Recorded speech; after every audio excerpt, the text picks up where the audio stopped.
Good morning children. बच्चों, आज हम लोग संस्कृत की इस कक्षा में तीसरा पाठ में कुछ व्याकरण भाग है, उसको हम लोग पढ़ने जा रहे हैं।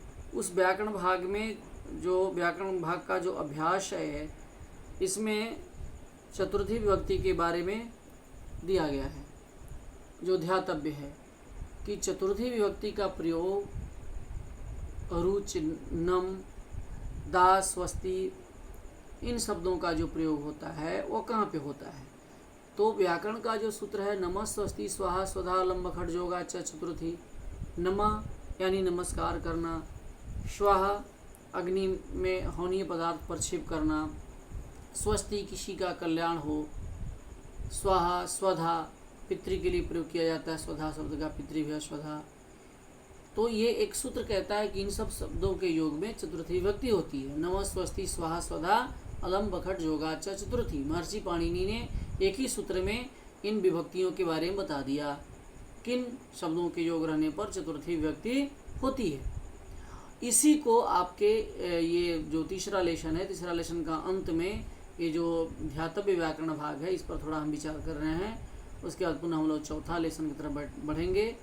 तो इसमें ये कहता है कि नव रुच, रुच का अर्थ होता है अच्छा लगना, रुच्यर्थानाम प्रियमाण रुच, नम नमस्कार करना, है ना, दा देना, स्वस्ति कल्याण करना, इति पदानाम योगे चतुर्थी विभक्ति होती। मैंने इन पदों के योग में चतुर्थी विभक्ति होती है। अर्थात कहीं भी रुच शब्द का योग रहेगा, नमः नमस्कार करने का योग रहेगा, स्वस्ति का योग रहेगा, स्वस्ति मने कल्याण।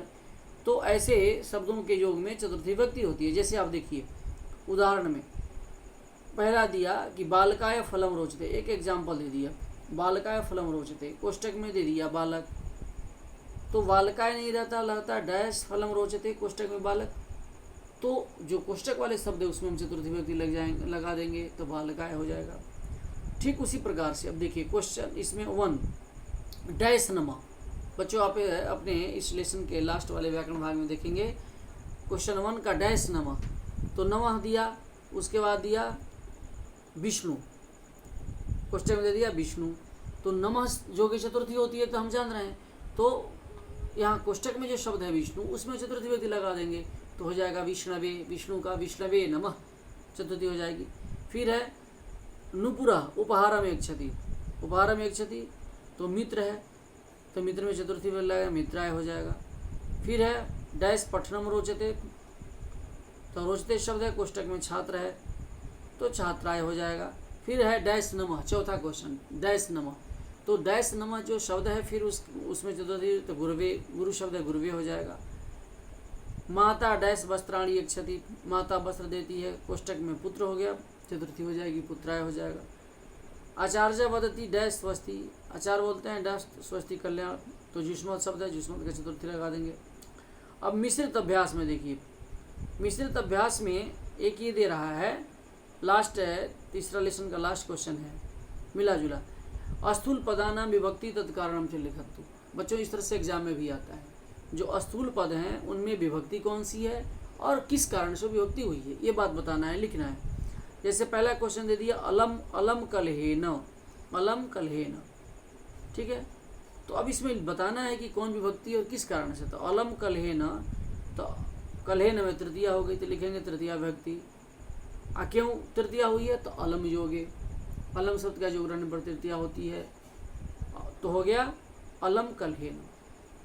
फिर दूसरा बालकाय दुग्धम रोचते, बालकाय दुग्धम रोचते, अब इस समय लिखना है गुरुम परितः शिष्या संति, पुत्र पित्रा शभ्रमति, तो अब बालकाय दुग्धम रोचते, तो यहाँ लिखेंगे विभक्ति में चतुर्थी रुच धातु योगे, ऐसे लिखना है। जो विभक्ति हुई है जैसे बालकाय, उसमें चतुर्थी और फिर रुच योगे, इस प्रकार से आपको ये बनाना है।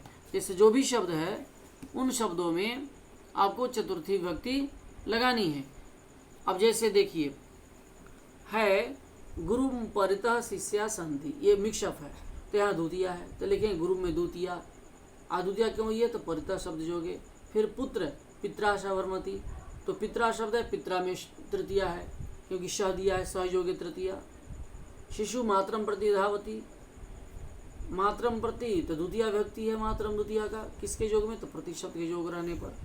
फिर सब भिक्षुक नेत्रेण काण अस्ति, तो नेत्रेण में तृतीय व्यक्ति हो गई। तृतीया क्यों हुई है, तो काढ़ा शब्द के योग में, काढ़ा शब्द का योग होने पर तृतीया होती है। फिर सर्वेभ्य स्वस्ति, सर्वेभ्य में चतुर्थी व्यक्ति है। किस वजह से चतुर्थी हुई, तो स्वस्ति शब्द के योग में। बस इतना ही लिखना है। अब बच्चों ये खत्म समाप्त हो गया। अब हम लोग चतुर्थ लेसन पढ़ेंगे। धन्यवाद।